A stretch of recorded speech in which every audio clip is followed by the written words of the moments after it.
And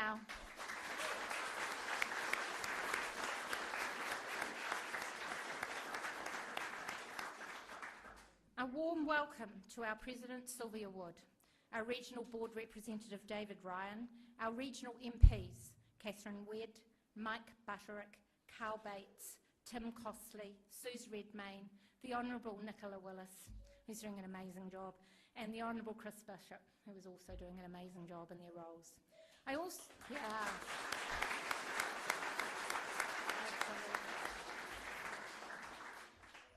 want to acknowledge our Lower North Island Regional Leadership Team of Koro Rakawa, Jared Puller, Maddie Burgess-Smith, Eli McEwen, Mark Bridges, and our caucus rep, Suze Redmayne. We have a great team here today from our Young Nationals, our Super Blues, our electorate chairs and electorate executives, our special interest groups from Te Tai Haruru, and all of our members. We've had a great year, and we will have time after lunch to hear from our MPs and electorates on their successes and what they intend to focus on next year. It is my pleasure now to ask the Honourable Nicola Willis to come forward and say a few words. She is an outstanding minister. She is doing an incredible job for New Zealand, and the hours that she is putting into that role are phenomenal. And I don't think anybody knows the huge hours that she is undertaking to ensure that we are on an economic pathway that is working. So it is just a huge pleasure to invite Nicola to say a few words to us.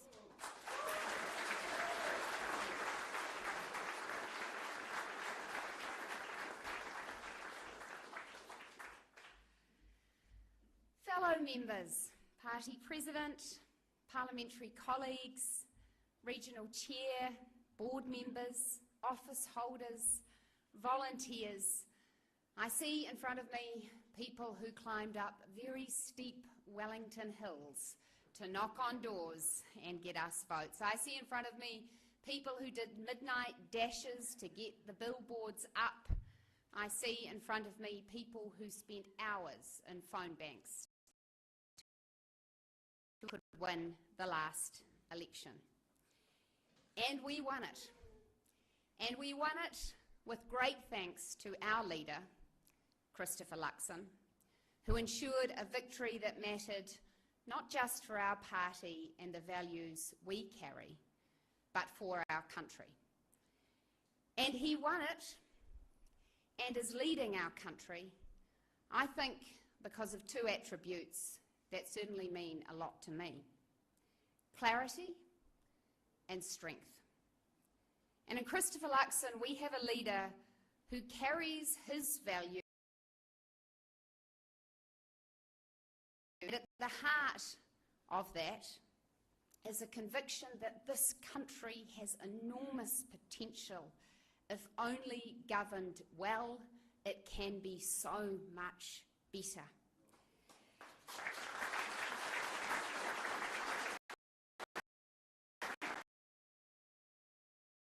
To lead our party, he said very clearly what New Zealanders were saying to him, which was, we've got to get the economic fundamentals right. And so that is the course we have been delivering on: getting inflation under control, getting interest rates down, getting the government's own spending into discipline again. He saw very clearly that this is a country where people deserve the right to feel safe and secure, where law and order must be enforced, and where those who victimise their fellow New Zealanders must face the full force of the law. And those values are back at the heart of government. And Christopher Luxon shared our belief as a party that the best way to provide someone with the true opportunity to succeed in life, to lift them from whatever circumstance their family is in, is through the power of a great education. That he not only saw that, but he saw clearly that too many of our young people for too long have not been getting a good education.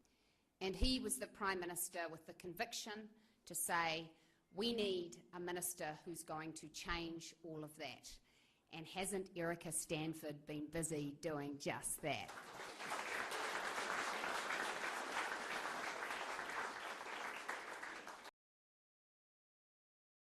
Actually, I want ministers who back our police, and hasn't Mark Mitchell been doing just that?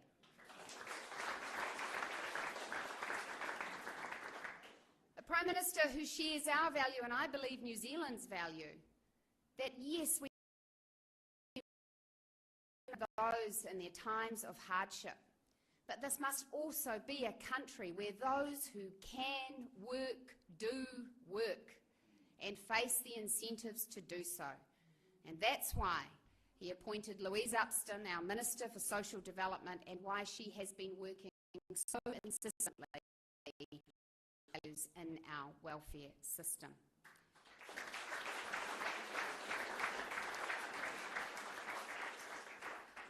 A Prime Minister who saw clearly that if we are to unleash the huge potential of private enterprise and business in this country to better given natural resources, our abundant land, into the prosperity that they could hold, then we actually have to get rid of the Resource Management Act.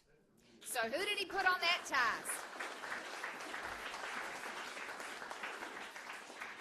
And Bish, I know it's going to be one of the highlights of my year in just a few short weeks when you announce the replacement for that dog of an act with new legislation that will unleash the potential of New Zealand's resources.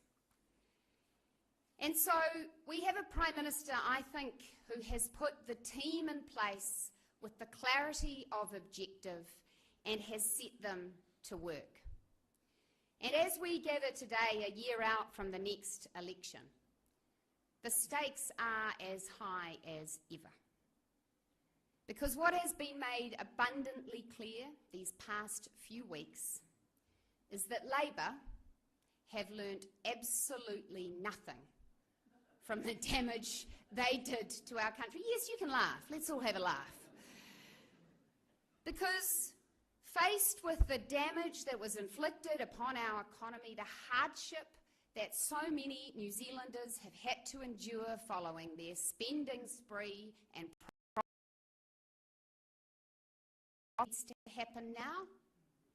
They want to tax you more and spend it all again.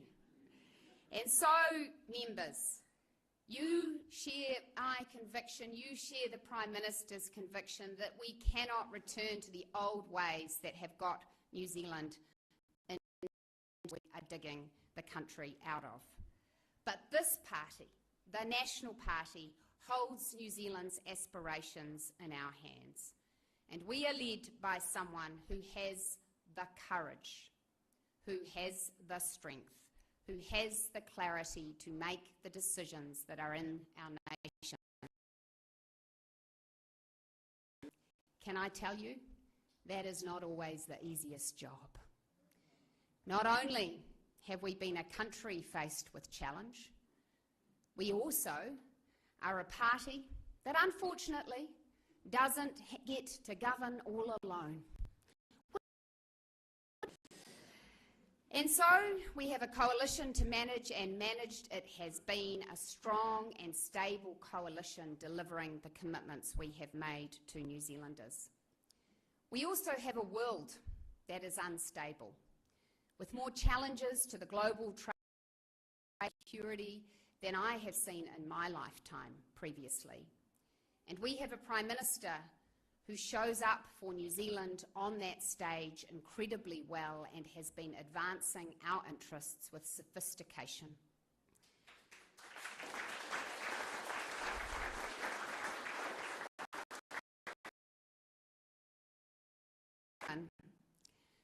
It is my great pleasure to hear from the man whose vision you share for our country, who is leading us with such distinction, who has given us as individual ministers the empowerment to lead our portfolio as well, who has been, to me, a source of resilience, a source of friendship, and a source of inspiration.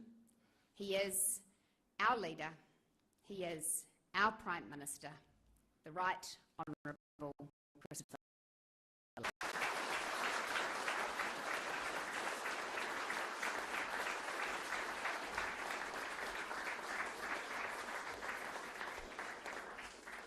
Well, good morning, everyone, and can I just say thank you so much for coming out here today. It is fantastic to be here in Wellington with so many National Party friends here at the LNI Christmas party. Can I just ask for a big cheer for our amazing President, our board members, but also our incredible LNI Chair, Shirley Sowry, and the incredible Sylvia Wood.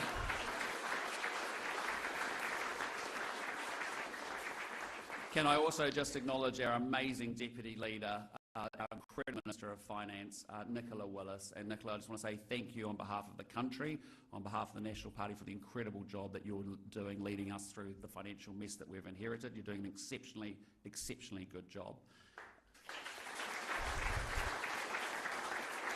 And can I also just acknowledge all of our incredible team that we have here in LNI. You know, Chris Bishop, Catherine Wedd, Mike Butterick, Katie Nimmin, Tim Costley, Carl Bates, Suze Redmayne as well. They're all doing an amazing job and an awesome team, and I'm very, very proud to lead such a talented group of people. So give them a big round of applause too,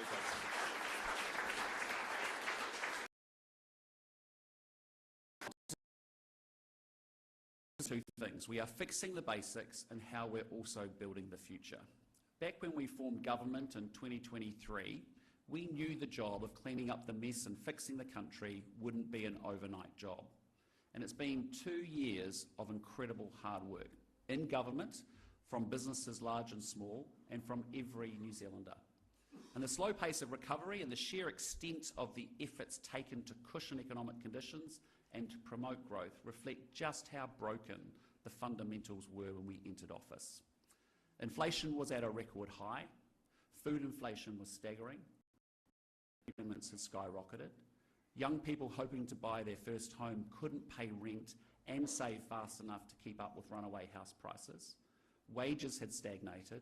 Taxpayers' hard-earned money was being wasted on bureaucrats and consultants and ideological pet projects.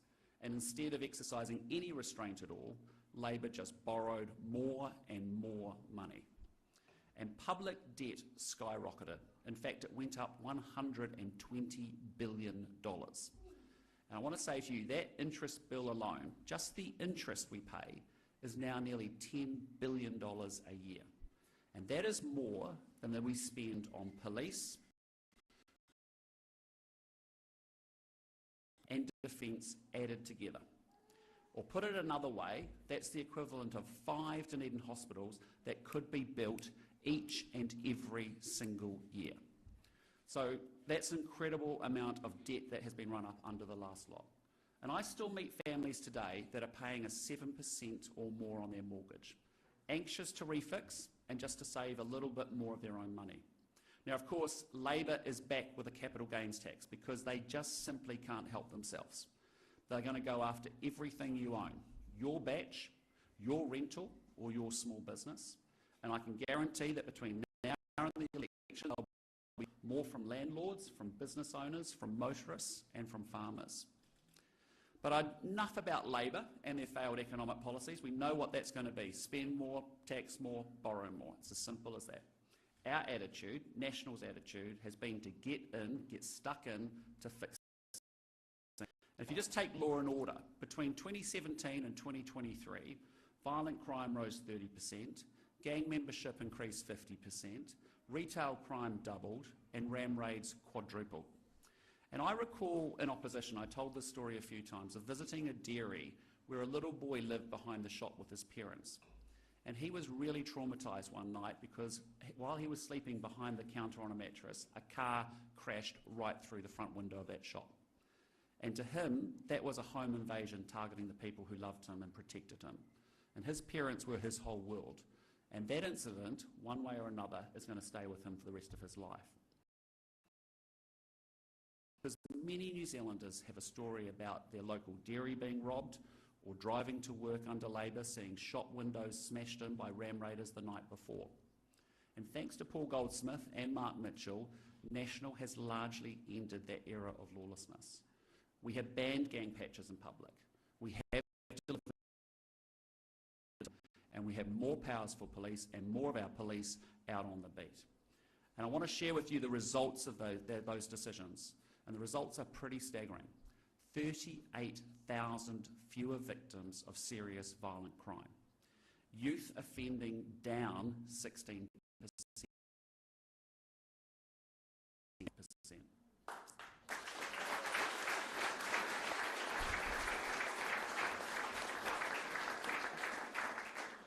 But above all and beyond the stats, what that means is fewer shattered dreams, fewer lives actually being torn apart by heartbreak and fear.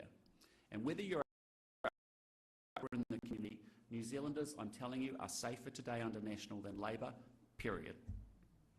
So let's turn to education, because that's another area that we've been very focused on. And I'm forever grateful for the state education that I had, and forever determined that every Kiwi kid should have the chance to improve upon their circumstances.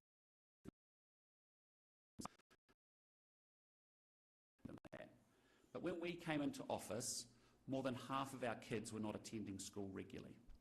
80% of 13-year-olds were not where they should have been in maths, and half of them were not where they needed to be on reading. And the whole country was actually falling behind in international rankings for reading, maths and science. And that's exactly why 3 years ago, I stood in this exact room, just over there, and I laid out our plan, National's plan, to teach the basics brilliantly. And we have delivered on that, because in just 2 short years, thanks to Erica Stanford, we have banned the cell phones in classrooms. Yep.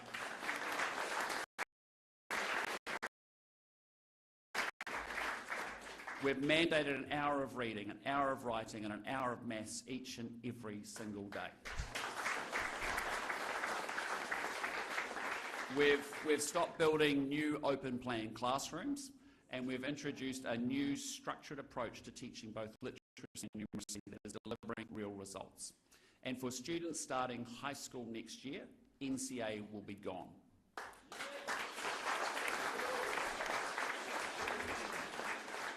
And the really good news is that already the number of new entrants achieving where they should be has gone from a very dismal 36% to 58%. And the number of students exceeding expectations has doubled, and we've only just started, I'm telling you. And so by fixing the basics, every child is getting a much better shot at the life that they deserve, with higher paying jobs and more opportunity into the future, thanks to National education. Now finally, the economy. We've made a lot of progress, as Nicola alluded to. We've stopped the wasteful spending, and inflation has in fact more than halved. Interest rates have been cut 8 times, and the result is that someone refixing an average mortgage today could expect to save around $10,000 a year compared to the end of 2023.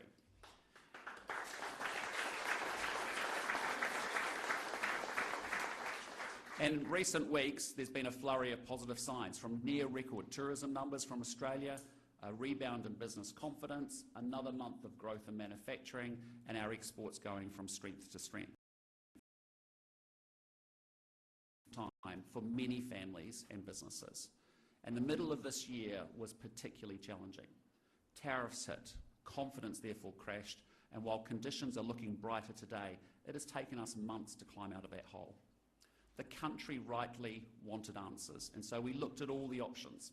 And I'll speak really bluntly now, because in recent years, the standard response in New Zealand to shocks like that has been what I call sugar rush economics.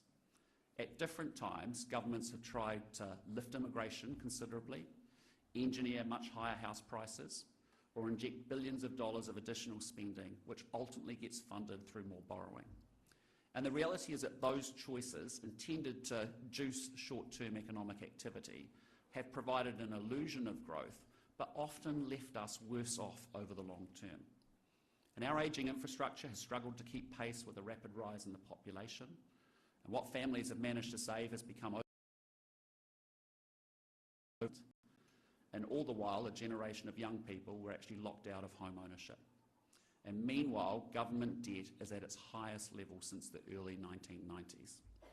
And so, like everything in life, there's a balance. I want skilled and migration that supports genuine economic growth.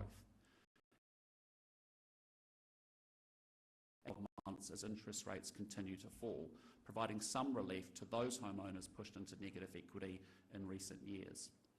But debt also needs to be managed down carefully while we continue to invest in the roads and the schools and the hospitals that the country so badly needs. Now, in the months following the budget, there were plenty of calls for emergency measures. But I'm telling you, we are not going back to the sugar rush economics of more people and more debt to make up for every economic crack and wobble that we have. The country can't afford another cost of living payment or another surge and then a crash in house prices. So we are sticking to the plan. And I understand that's really an essential pivot in the New Zealand economy. Now, our focus is actually on shifting the economic fundamentals of our economy.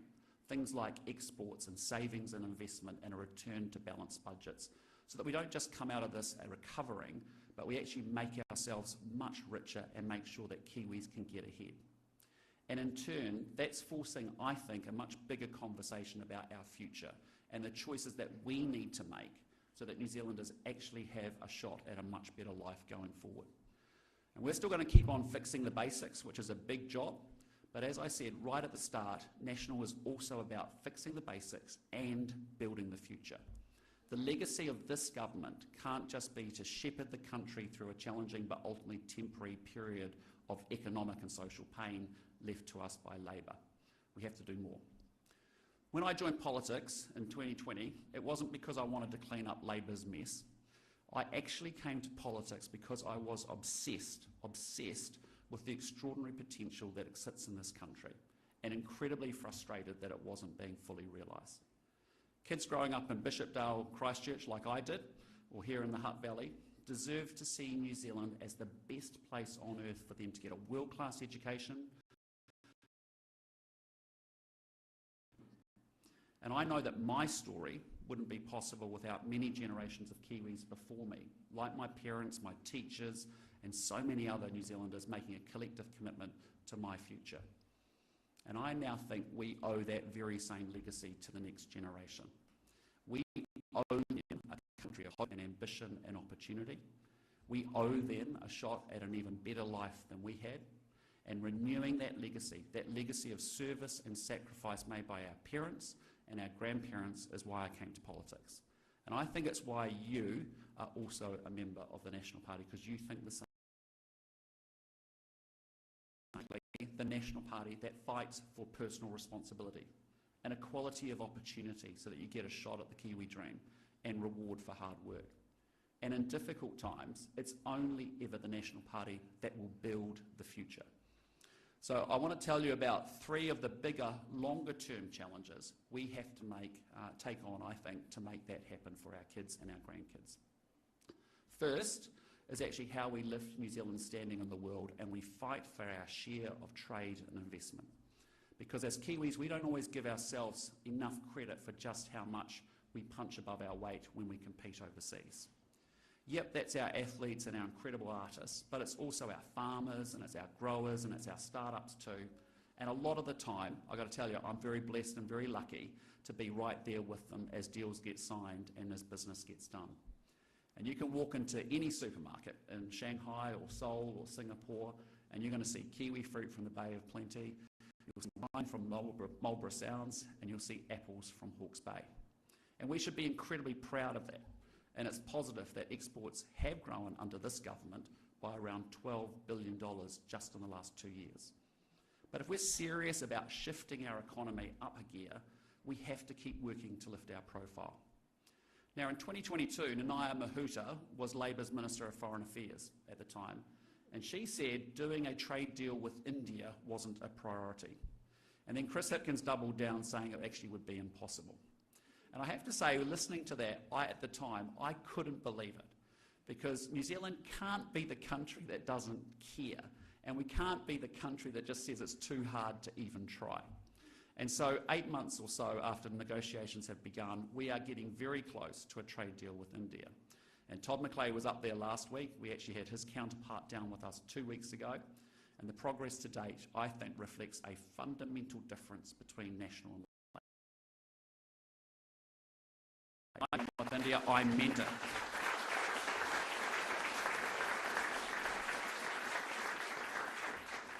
And when Nanaya Mahuta and Chris Ipkin said trade with India, the largest population in the world, soon to be the third biggest economy in the world, wasn't a priority, I can tell you they meant that too. So because more trade means more jobs, more trade means higher wages, and more trade means more opportunity for every single New Zealander. So we're going to get that deal done, and we won't stop there.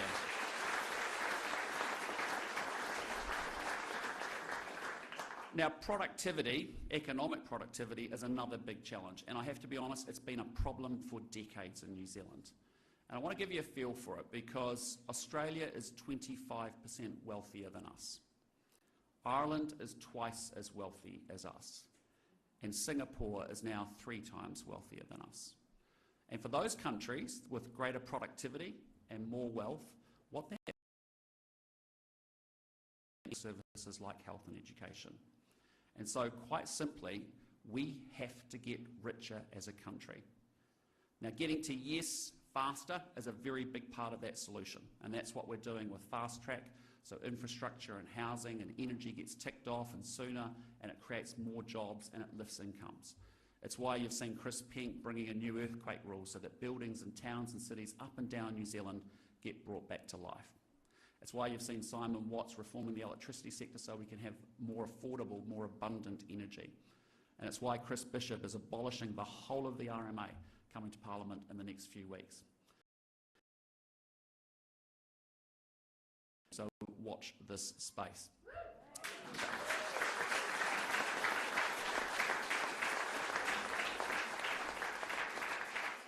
But in addition to more trade and making sure we drive economic productivity, the third big challenge that I think we have to confront is lifting our... Saver was introduced in 2007. Millions of New Zealanders have enrolled, and they've made contributions and they've watched their savings grow. And that scheme has actually changed a little over that time, but the basic features are pretty much the same. Contributions by employees, matched by employers, with withdrawal only permitted or to get yourself onto the property ladder. And that approach has survived, in my view, because of an enduring political consensus that actually allowing New Zealanders to rely on superannuation alone in their retirement would be a big mistake.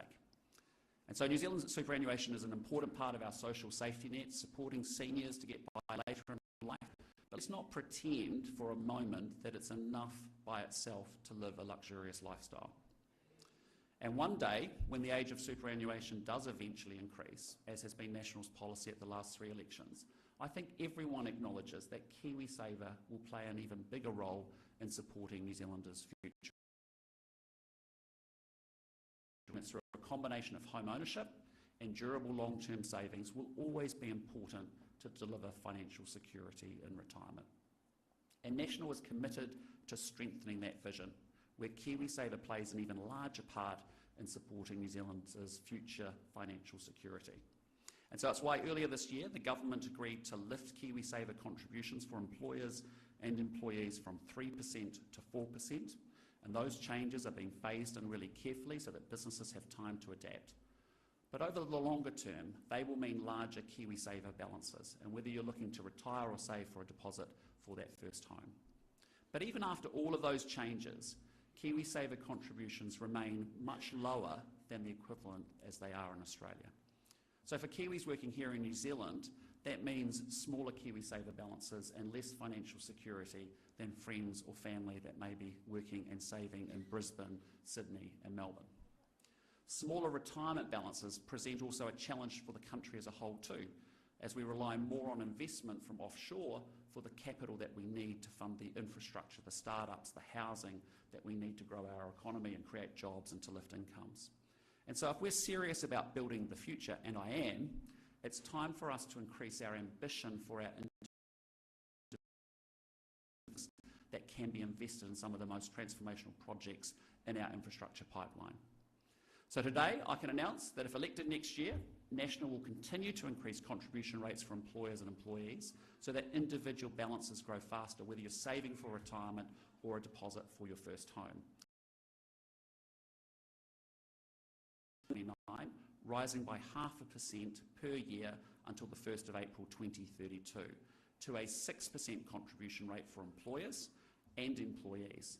And that means that National will double KiwiSaver contributions, and it will mean a combined rate of 12%, which matches Australia.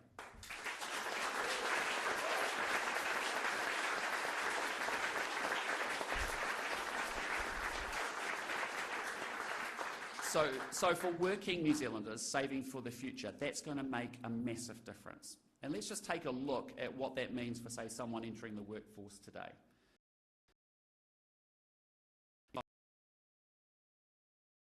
Default contributions in line with the changes that we've already delivered at this year's budget, they could expect to retire with around $1 million in their KiwiSaver account by the time they hit 65. Now, following National's proposed changes, that same individual could expect that their KiwiSaver dollars larger, or around $1.4 million total. Yep. Assuming that they increase their contributions to the planned higher default rates over time as they come through. Now, of course, the actual increases in KiwiSaver balances at retirement, as you all know,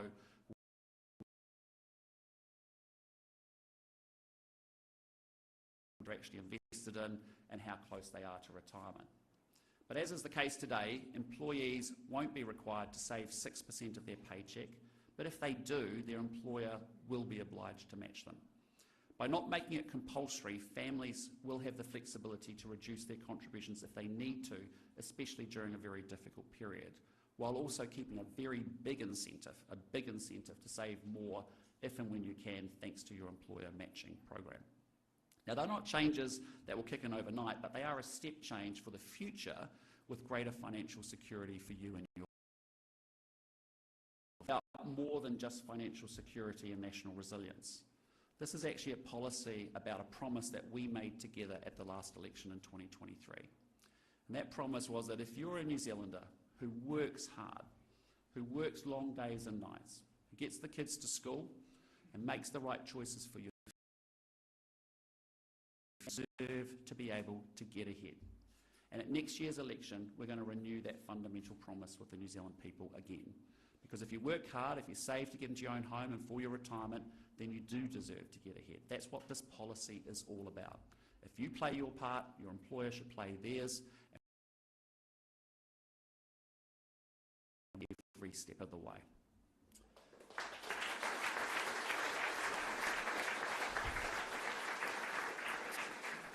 Now, in closing, I have to say the last few years have been hard for everyone, but National has been fixing the basics. It's an end to the era of wasteful spending, supporting lower inflation and lower interest rates to begin easing the cost of living. We have fewer ram raids, less crime, gang patches banned and more police out there on the beat, making New Zealand streets safer. We've got stronger achievement in our classrooms and kids getting back into school to better set them up for a future. And now we're building the future. We're growing the economy to create more jobs and more opportunities for Kiwis with more trade and higher productivity. Spending your money carefully so we don't burden our grandchildren with even more debt. Upgrading the roads, the schools, the hospitals that you rely upon, and supporting New Zealanders' financial security for the long term with greater levels of saving. With National, New Zealand's best days are ahead of us. More hope, more opportunity, and more ambition so that you and your family can get ahead. Again, thank you very much for being here. Let's go and enjoy the LNI Christmas party. Thanks, everyone.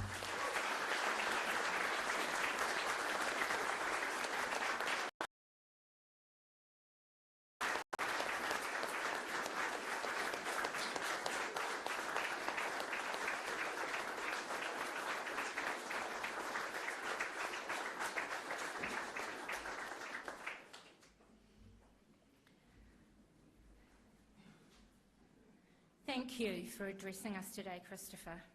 Your passion for New Zealand clearly shines through, not in just your presentation, but the work that you are following through, and we really thank you for that. Your clarity in making sure that we are fixing the basics is really going to reap benefits for all of us to come. I'm really, really grateful for what you and your team are doing for our country. I know that you have travelled around our LNI region, visiting our electorates, and I want to thank you for taking the time to do this. I know how much it's appreciated by those in our party to host you and to showcase the successful community projects. Thank you for everything you've done this year. We acknowledge your hard work and long hours that you have committed to leading New Zealand in difficult times, and we deeply appreciate that leadership. Appreciation in the usual way.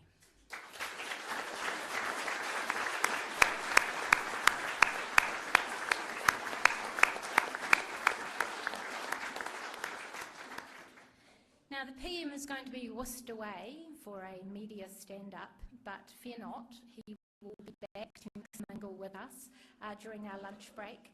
So I do ask that you just allow him to go off to his media and not try and distract him. I know you'll want to talk and take photos. I haven't asked him to. So I just want to thank you all.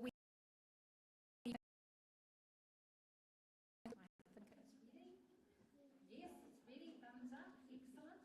So we will mix and mingle together up here, and PM will join the team. Thank you, everybody. And come back for please come back for the rest of the event this afternoon after lunch.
here today. Who's that?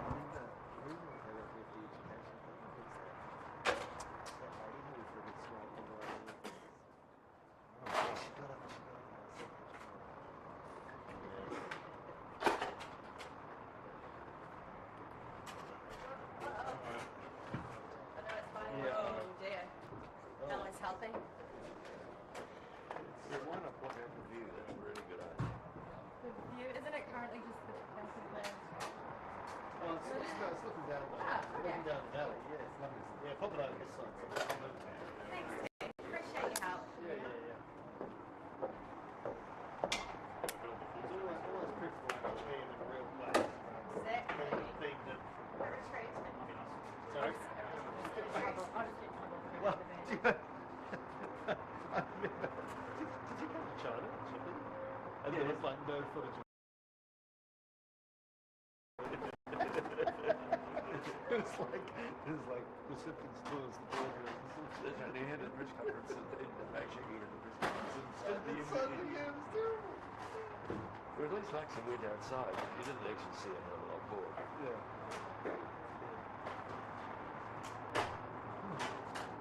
But no, this was it Watani. And yeah, they were. I mean, everybody turned a corner at Watani with a shot. So now out comes the Nice. fireworks. You, this is not your first rodeo. Is this in the way? Should I put that way? Okay. Thanks, guys. If you're watching this press conference,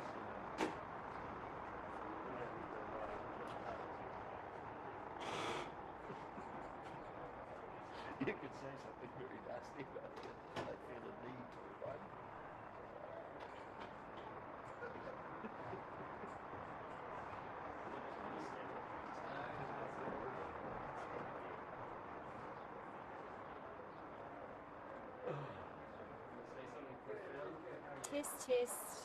Test. We are in Upper Hut or Lower Hut? Wait, is that Upper Hut or Lower Hut?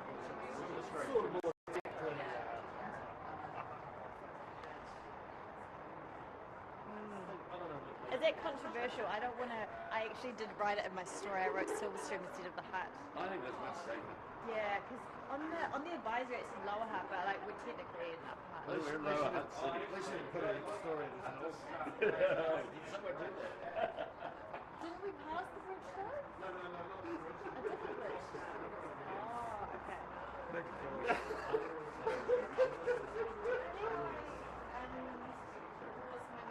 Once upon a time, I explained to someone, I was ready to rumble. Yeah, we were back to Sunday stroll. Yeah. Oh, mate, I did lawns done. That's my afternoon, you know. Chainsaw yesterday. How's that sounding? Fucking brilliant. Yep, all good. Oh, I can lower the level again when I get in place. No worries. Thanks very much. Cheers.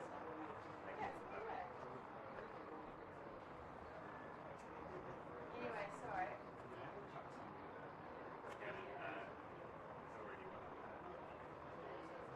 It's quite a good view of the substation.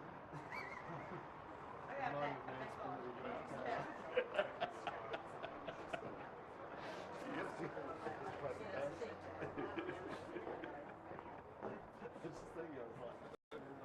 Are you okay with it on here? Should I go? What was that thing that I remember coming here, but I can't. No, there was a thing here, and that's a school. And then, it would have been one million, crowded. I remember coming here, but I can't remember. I couldn't remember what it was. Yeah, it was the first speech actually they launched education.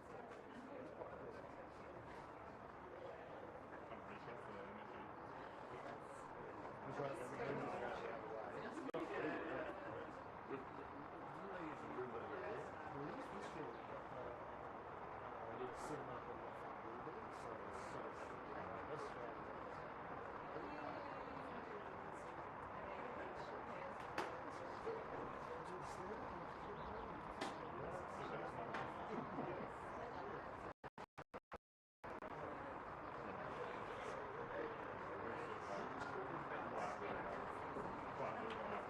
Test. I've had a lovely day today. Driving from my house in Island Bay. Aaron has not yet had any applications. So if anyone would like okay. No, if anyone, she's an amazing cat. So if anyone is interested in a three-legged, one-toothed cat, I would recommend her.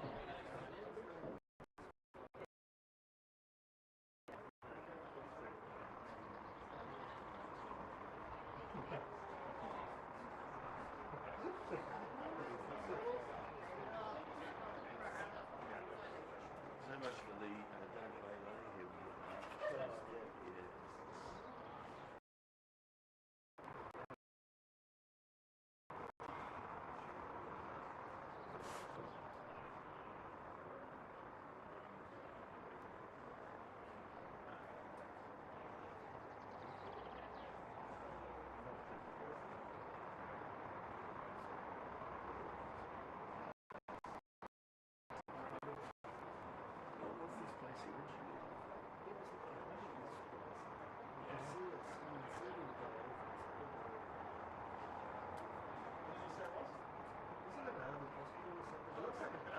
Yeah, I think that's what it was. And didn't it become a geriatric? Yeah, that's what it was.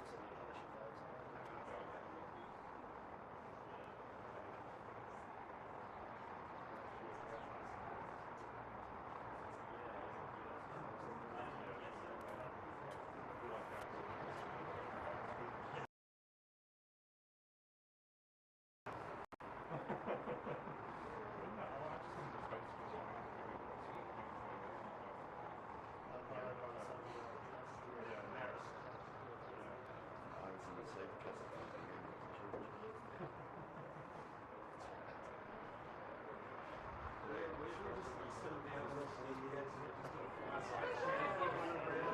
And it was right next to...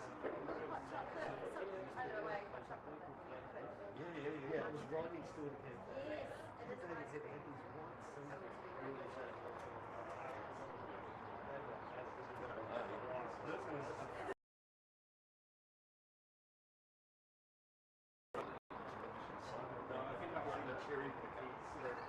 Trying to look over the bloody house with the chair. Fire for intrusion of blood. Yeah, the cherry pickers. It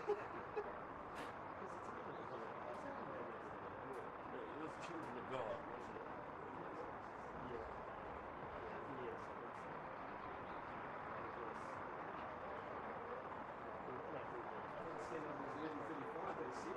Yeah, we accidentally went early as well. How early? We had a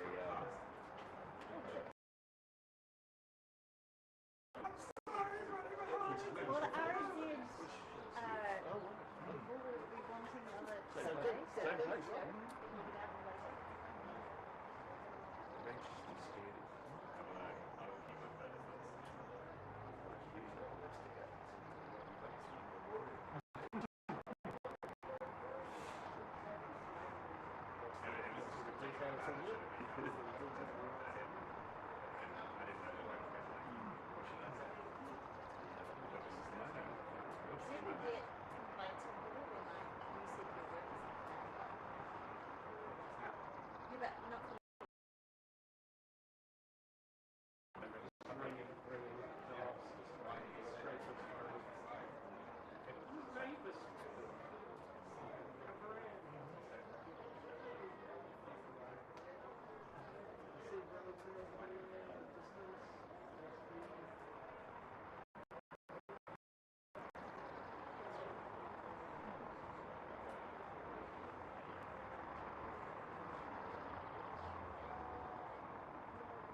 Well, kia ora, good morning everybody. Can I say welcome to the Hutt Valley.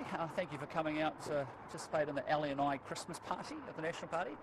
Good to have you here. As you heard from my speech, it was really a chance on the 2-year mark to talk about what we've been up to over the last 2 years, which is really about fixing the basics, but also throwing out that we want to also be building the future, and that's why we announced very much our policy around stepping up savings and investment. But with that, happy to take your questions. Is that the campaign slogan? Sorry? Is that the new campaign slogan, fixing the basics, building the future? We haven't thought about that yet, but I mean that's clearly very much what our focus is fix the basics, build the future.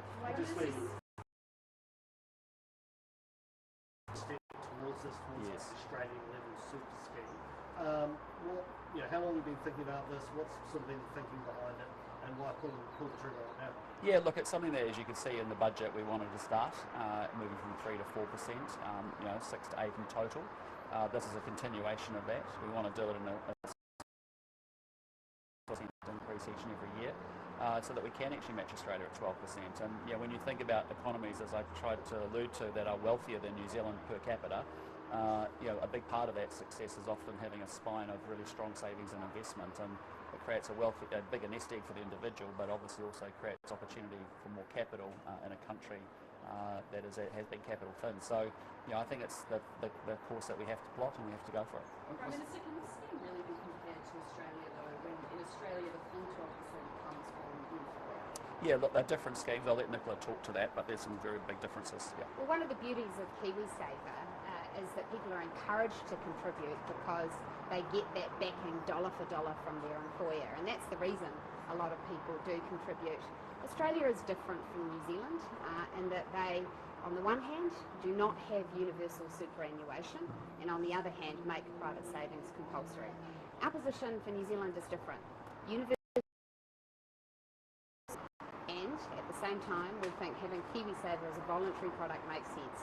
So having that matching gives people a strong incentive to take part. We've seen that's the case. KiwiSaver is very popular, and so keeping that structure makes sense. Are the workers not getting a better deal in Australia though, where the employer's making the full contribution? Well, I think what New Zealanders can see is that workers in Australia have much bigger nest eggs when they retire. Those savings are invested in the Australian economy, and New Zealand can have that too. By getting contributions up to 12%, we can give Kiwis much better options in their retirement. We can create a much deeper base of capital to invest in infrastructure, businesses, startups in New Zealand. We can have what Australia's got. Is this a policy that National wanted to this full extent at this year's budget, but couldn't get coalition support. Is that why at the budget it was just that first step? No, it was just very much, as a government we decided we needed to get on this pathway. That's why we moved it from 6 to 8. But for us, we think it just makes sense. I mean, when I said we want to build the future, we've got to, yes, keep an eye on fixing the basics and the stuff that we have to deal with in the day-to-day, but actually we've got to keep an eye on where we want to go as a country, and we want this country fundamentally to be richer and wealthier, and for that to happen we need to be saving more and investing more, and really that's the pathway. So it's a continuous.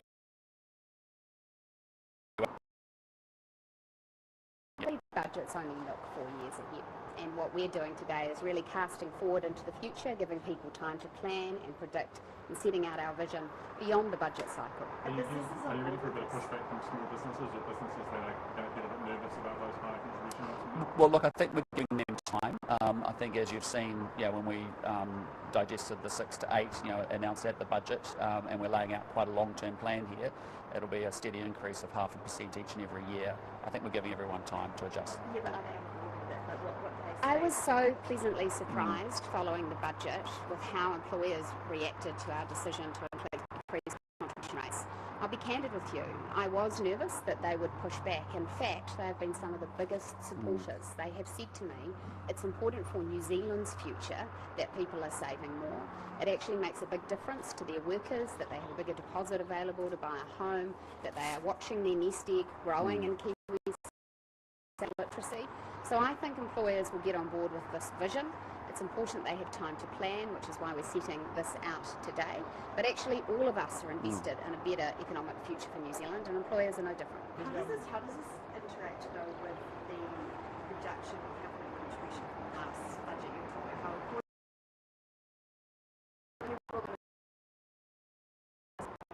Well, I mean, we're going to continue with national superannuation. That is an entitlement. We've got no interest in means testing. I've heard people talk about that. There's no change for us in that regard. But regardless, we're just fast forwarding out 20 years from now and saying, for this country to be wealthier, we need to start to get ourselves savings and investment. And I think you've heard a lot of people saying that, whether they're in the community leaders, business leaders, political leaders. Now is the time for us to actually plot that course and put New Zealand on that trajectory where we can actually generate bigger nest eggs for our people individually, but also provide domestic pools of capital for the massive infrastructure investment we need.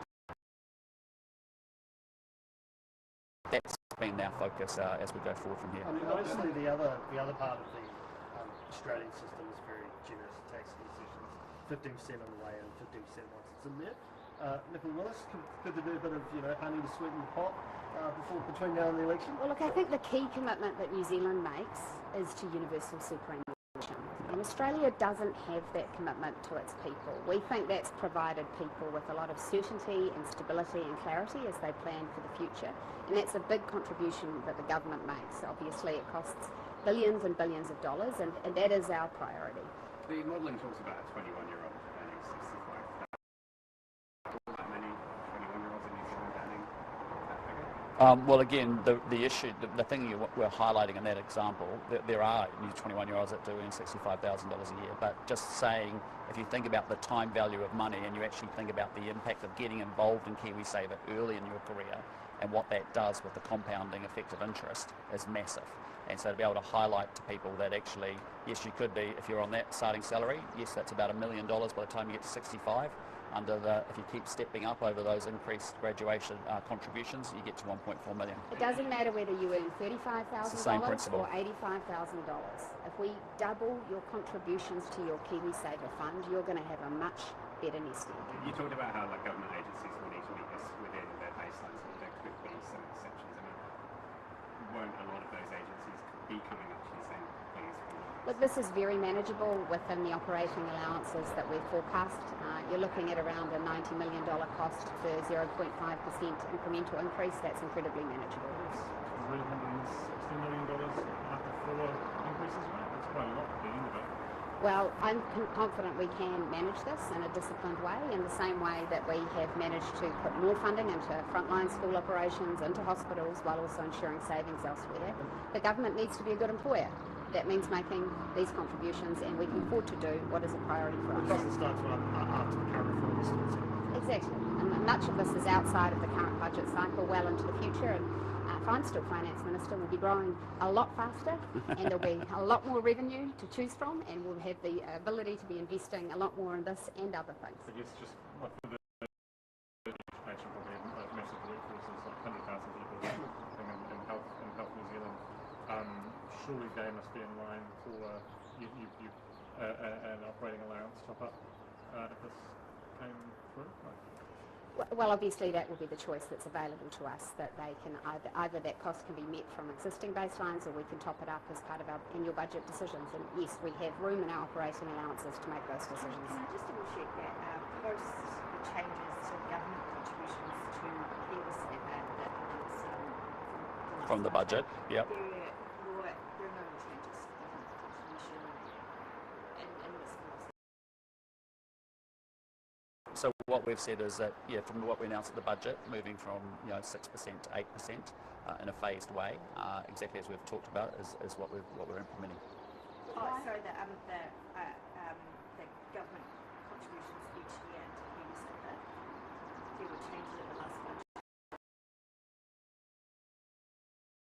To that in this policy. So why is the government contribution so modest, considering your commitment to Sorry, what way? Why is the government contribution, why is that remaining as it is? Because the massive contribution the government makes is to universal superannuation, and that needs to be our priority. Can we talk to the sugar hit, and particularly immigration and the India Free Trade Agreement? Will that contain any immigration provisions? Look, there likely will be what's called labour mobility provisions in that. That's been a feature of all FTAs, particularly those negotiated with India as well by other regions as well. With its counterpart. But again, we're pro-immigration. We're always pro-immigration. We want to make sure that it's always linked up to our economic strategy, and also that we've got supporting infrastructure to support it. So we're constantly on the lookout for making sure that New Zealand's got attractive settings to bring people with skills that we desperately need in this country to New Zealand, and we're proud of that. Is New Zealand First on board with that? Again, we've got a cabinet. We have a cabinet coalition, mandate that we do with any FTA or any free trade arrangements and agreements, and we get a clear mandate, and then we send our trade minister out to do the negotiation within the confines of that mandate. So. Highlights the need to forge more trading relationships, and names India as one of the countries with which we should be doing that.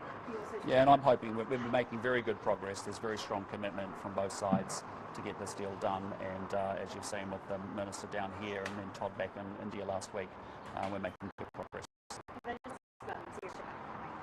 Yeah.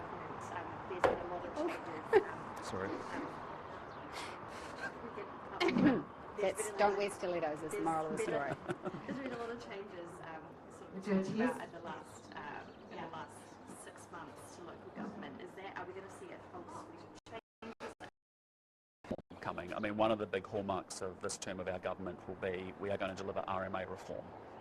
Other governments have failed to do so. We've been very clear from the very beginning, poleaxing Labor's initial RMA changes, putting in place fast-track, what we call RMA 2.0, and then now actually introducing our bills before Parliament, before Christmas. So there will be major RMA reform. As part of that, no doubt about it, there's going to be a shake-up in local government as well.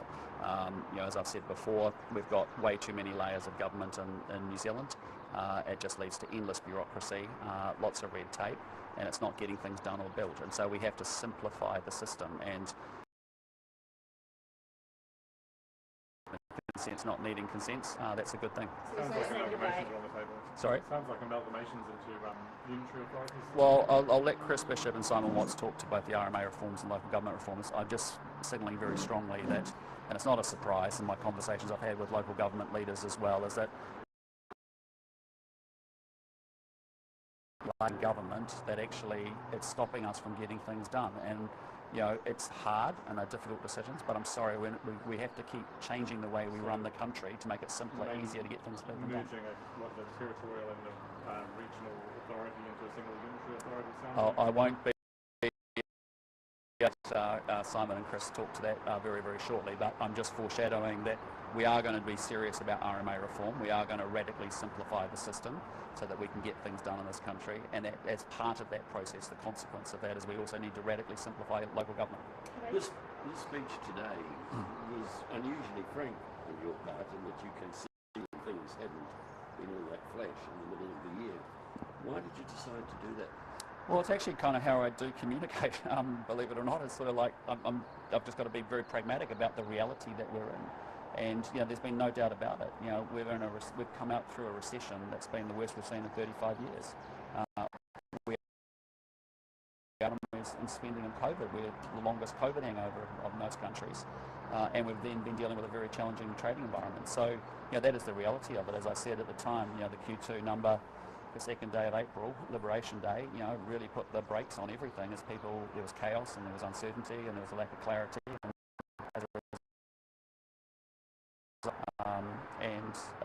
know, I think everyone understands that. So are you confident that you've still got Hawkes' backing to be the person that carries on with this? Oh, absolutely, yes. You haven't given any thought to stepping down? No. What was your reaction around some of the rumours about this announcement being a leadership? Well, look, I don't take it seriously because I've seen those stories before. So all I'm doing is focusing on my job, and my job, frankly, is to keep fixing the basics, as I've said today, and make sure I'm doing the things that are making us build for the future. And what sort of conversations have you had with New Zealand First about superannuation? Well, they'll have their own policy and their own thinking about it. I think, you know, I've seen remarks before from that suggest that they're open for increasing contributions.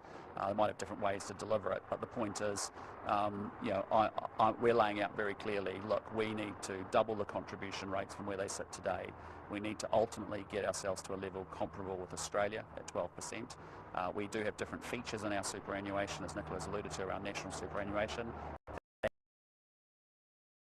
Means testing while I'm Prime Minister around any of that. We want to give people certainty. It's an entitlement that they should be planning for. But we also are saying, you know, we are needing to send a message to the next generation coming through to retirement, ultimately, that we want you to have time to actually really crank up your own savings and your own investment. Why is means testing? Because actually I just think it should be an entitlement that all New Zealanders receive. It's been a long-standing feature of our system, and frankly I think people end up trying to organise their affairs around you know, means testing and other things, and they just need a lot more certainty that it's there if they need it. What we're saying going forward, though, is that you need, you know, increasingly different generations are going to need to make sure they're also augmenting that with investments in KiwiSaver. Can I just quickly ask you a question for our Auckland newsroom about the recreational fishing protest that happened yesterday and around the rule changes for commercial fishing? Do you have any response to that? Look, in Parliament about needing to put protections on the Waitemata. I'm actually really proud of that. I think there's a lot of stakeholders, and it gets beyond politics actually. There's people who are recreational fishers, there's a few commercial fishers that will have in some spaces for a period of time, but the vast majority of what we have achieved there in protecting big elements of the Gulf is actually really, really important. And that's a New Zealand thing, it's not a political thing or a party thing. And so to get to a place where there's lots of stakeholders, with lots of different interests, but to actually get to a place where we've agreed, hey listen, this is a really, really important treasure for New Zealand. We need to coming at it from different perspectives with different views, but I think in general we've got to somewhere where I appreciate not all stakeholders will be 100% happy, but ultimately protecting that goal for our future and for our kids and our grandkids is important. Last couple of questions? Can I just ask about event boosts applicants that were supposed to get? Around the major events funding? No, the $10 million event. Oh yes, the 10 million, yes. Was that MB's pushed out their deadline by which they're going to felt successful? And some of those events, they want to get started sooner. Yeah, look, I know, you need to talk to Minister Upson about it. I know she's been working really hard on that. I went through her the other night, both on the major events pipeline that she's trying to build through with MB and others as well as obviously the activity she's got going on there. I'm not aware of what the reason for that would be. I caught up with her on Friday, and partly that's about some local authorities who didn't make a bid, who still want to, and who the Minister wants to afford that opportunity. Let's give them a chance. Okay, thanks team. Thank you. Enjoy the afternoon. Take care.